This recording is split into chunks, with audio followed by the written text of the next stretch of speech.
Hey guys, it's Big Boy JC on Drive Life, and today I got a little motivational video ready for you guys, so stay tuned. I'll be right back.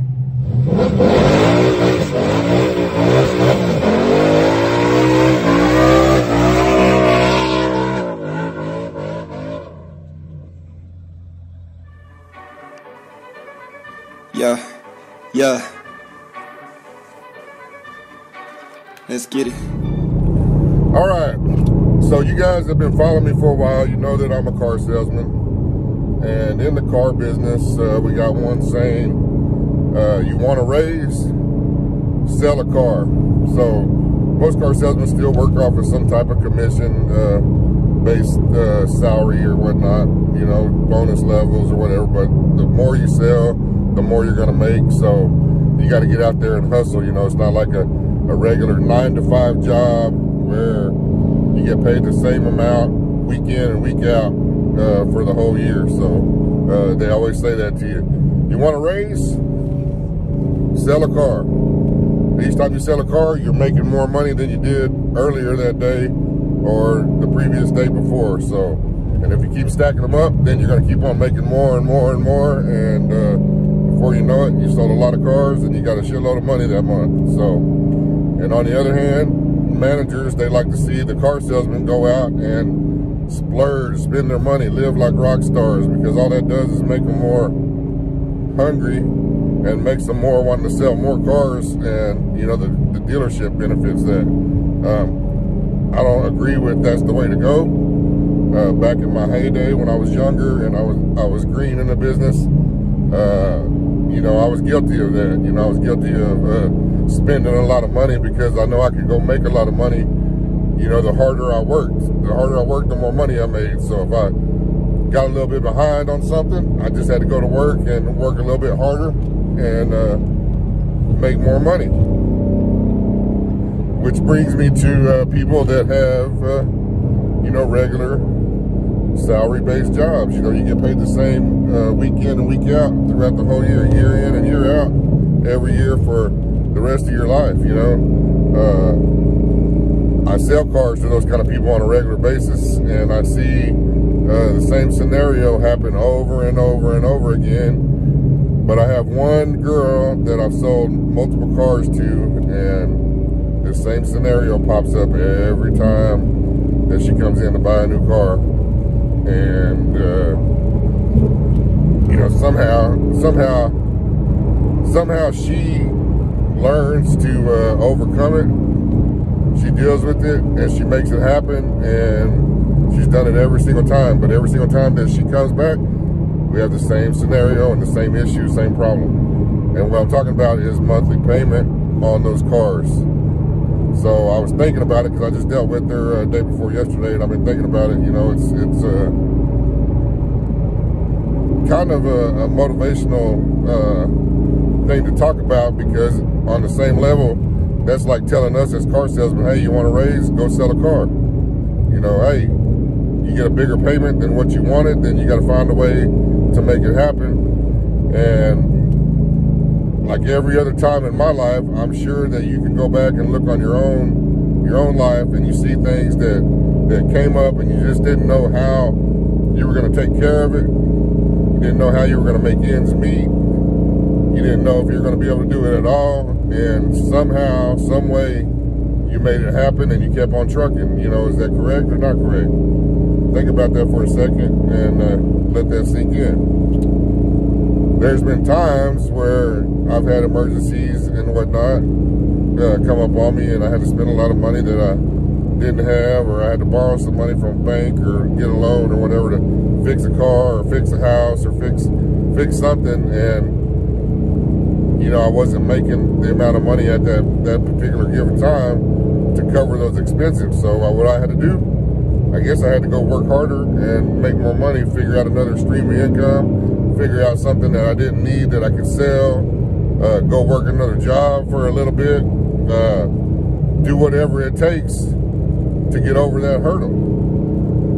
And that's where you got to be a champion. You know, you got to be a winner and figure out ways to do that and not lay down and die and let that bill come to you with the collector knocking on your door for the rest of your life, or sitting on your credit score for the rest of your life, keeping you from doing the things that you really want to do. You know, you got to attack those situations and take care of them. So it's like this girl come in, and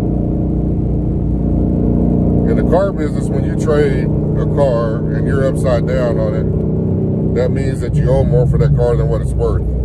The car dealers don't necessarily put you in that position from the get-go. It's usually the consumer that does that because they don't want to pay their taxes out of pocket. They don't want to put a down payment down to be in a positive equity situation when they buy their first car. You know, and 25 years ago, the banks would make you put down 20%, they would loan you 80%, and you would have to pay your own tax, title, and license, which was not the banks or the car dealerships or the state's fault. That was all on you. That was taxes on you for buying a new car. So later on down the road, the people that had good credit would say, hey, since I got such good credit, how about I just pay my tax, title, and license, and you guys cover the 100% of what the car is worth for me, so I don't have to put the 20% down. And the bank said, okay. So the bank started loaning people the 100%. You'd have to put down your tax, title, and license, which is usually $1,500, $2,000, and that was on like a $20,000 car. So then you would make payments on your down payment. So when the car depreciated, you didn't have that extra 20% that you normally would put down to relax on, you know, so the car would depreciate. Now you got a car that you owe more on than what it was worth. And then if you wanted to trade it in 2 years, you would be caught upside down. And if you didn't have that money to do it again, you would just roll it in to the next loan, and you'd be more upside down on the second vehicle. And over the years, banks have went up and up and up on the amount that they loan people. They're up to 140, 150% on loans now on what they loan people for cars. And if you don't pay your taxes and you don't put your down payment down, you're going to be upside down. And if you trade every 2 or 3 years, you're going to be more upside down each and every time that you trade because you never let it get caught up. So the only way to get out of that, okay, the only way to get out of that is to trade out a couple more times, trade up, get your payment, trade up in a vehicle, which is going to make your payment go up, but your negative equity is going to come down. So if you trade up and do that a couple times in a row, 2 or 3 more times, a year and a half or so each time, and go when the deals are out there at the end of the year, get somebody to help you with rebates and whatnot, you can cut that negative equity off and be out of negative equity.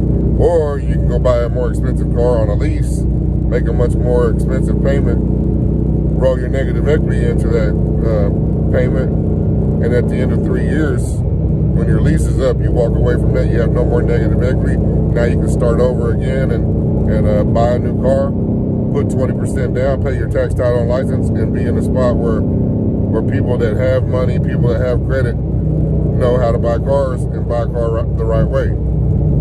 Then, if you want to go trade 2.5 years, 3 years, you don't have no issues. You can't yell at the dealership for putting you in that position. We didn't do that to you.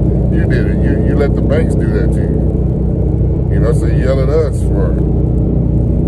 But anyway, back to my motivational part of this video. The girl, I remember, she had one car. She didn't like it. Something was happening to her. She thought it was breaking down. It wasn't. I sold it to somebody else later on. They drove it, still driving it to this day. But anyway, she wanted something new, which some people do. I can understand that. She wanted something new, something different. Well, her payment was going to be, you know, $525. She was used to paying $450. Well, you're going up in car, you got negative equity to roll in there. So now your payment's going to be a little bit higher to cover the negative equity. So $525. So we sat at the desk for ever and ever and ever and let her mull over this $525 payment because she didn't think that she could budget for it. And she figured all her bills out, where her money was going, and she's like, I can't afford it. I'm gonna have new gas, new insurance, you know, this new car, I'm not gonna be able to do it. But she wanted the car. So in the end, wanted the car, she got the car, she took the car, she bought the car, her payment was $525, and she'd been making that payment for 2 years until she came in again to trade that car in. And I remember it was the same scenario. She wanted to trade that car in. She still had a little bit of negative equity on it. She didn't wait out 3 years or anything like that, or pay any more money down on the car, and she still had a little bit of negative equity, but she wanted to go up in the year model. She didn't want to drive a car that was 1 or 2 years old, that had less miles on it, that had more features or options than what her car had. She wanted to buy a car that was brand new, that had more options, more features, and go up in vehicle. So her payment's going to go up naturally, right? So she's at $525, and she was complaining about the $525, and she was wanting to get down below $525, you know, to around $500 where she wanted to be before. So we looked at some things, we found another vehicle, we went through all the vehicles that we had, I showed her everything. We did find one, it was brand new, came out with everything on it, and the payment was $515. $515 and some change, which is $10 lower than what she's been paying for the last 2.5 years. And she still had to go back to the budget board and figure out how much money she made and how much she was going to be making. And this car, mind you, gets twice the gas mileage as her car did before. This car was a hybrid. It was a hybrid vehicle. So she's going to save way a lot more money. It's like buying a tank of gas and getting a tank of gas free in this car. So she's going to spend on half the gas that she did in her other car over the last 2.5 years. So that's going to save her big time. But anyways, in her mind, she couldn't make that $515 payment. And it was just like every other time that I've sold her a car. It was an all-day ordeal. She had to think about it. Her boyfriend was there. He was working against me, you know, about the payment. And I was like, you've been making $525 for 2.5 years.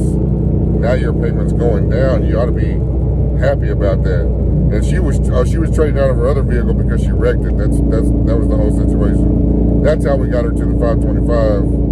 I skipped the part. We got her to the $525 or the $515 because she didn't have any negative equity anymore because that car got totaled. So that was a blessing. She wanted to move up in vehicles, so she could, and we still got her below where her payments were before.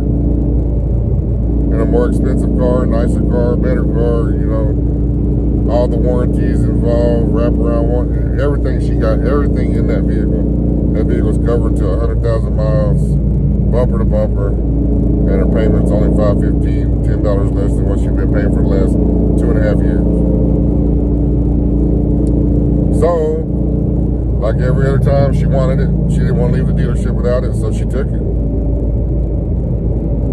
But I've seen this happen so many times. You know, if you get something and it costs a little more than what you want, you always find a way to make it happen or to make those ends meet if that's the lifestyle you want and those are the things that you want to have in your lifestyle, you know. So this video is about, you know, movement or change creates income. So you got to get up and move. You got to get up and do something different. If you're working a 9-to-5 job and you make the same amount of money week in and week out, and you want to afford yourself something a little bit nicer or put another bill on the plate, then you got to get up and move. You got to get up and do something different and add to your income another stream of income, so that way you can afford whatever it is that you're trying to add into your lifestyle. You got to get up and move, and you got to create that other source of income. And yes, you can do it. Anybody can do it. You know, I went up this car right here, 50-year edition, special edition sports car.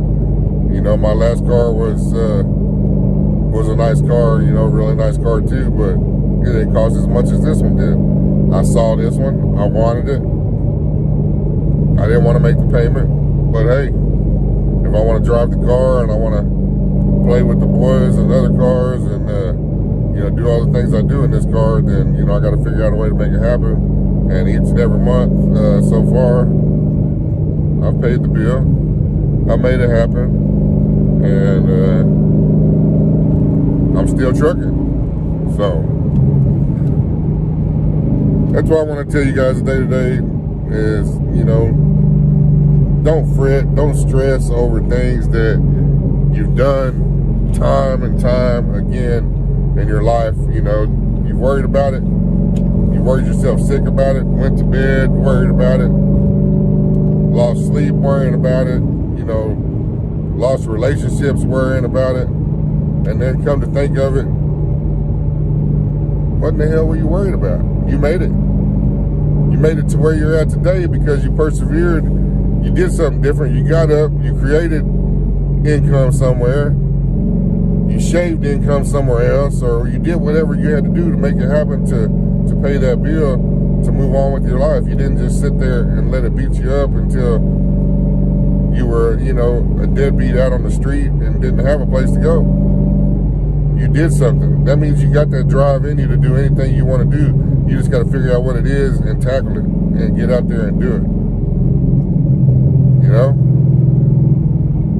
My car is a Ford Mustang GT 50-year edition. You know, I showed you guys the videos. I call it Fordari. I've wanted a Ferrari my whole life. I don't know why, because my ass is too big right now to fit in one if I got one. But if things play out right, you know, I got some things on the horizon that I'm working on.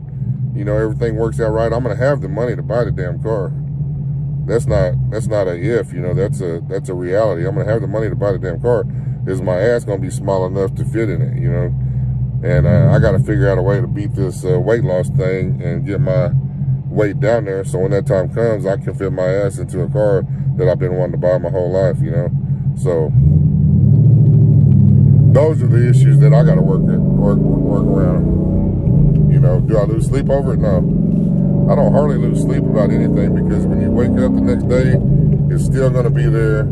It's just going to be another chore you got to tackle, another problem you got to solve, you know, another issue you got to take care of. So, at 50 years old, I finally learned to go to bed and not think about those things that are going to be there regardless, you know, whether you go to sleep or not. So get your sleep in, you know, relax, take care of things one day at a time, get up. Movement creates income, change creates income, do something different, and always remember, yes, you can. Like I said, if the guy you're watching on YouTube, other than me, that's a financial guru, you can do exactly whatever it is that he tells you to do. Anybody can do what anybody else has already done, plus some. There's stuff out there that people haven't done yet, that somebody's going to do it, and they're going to be the first one to do it. Why not let it be you?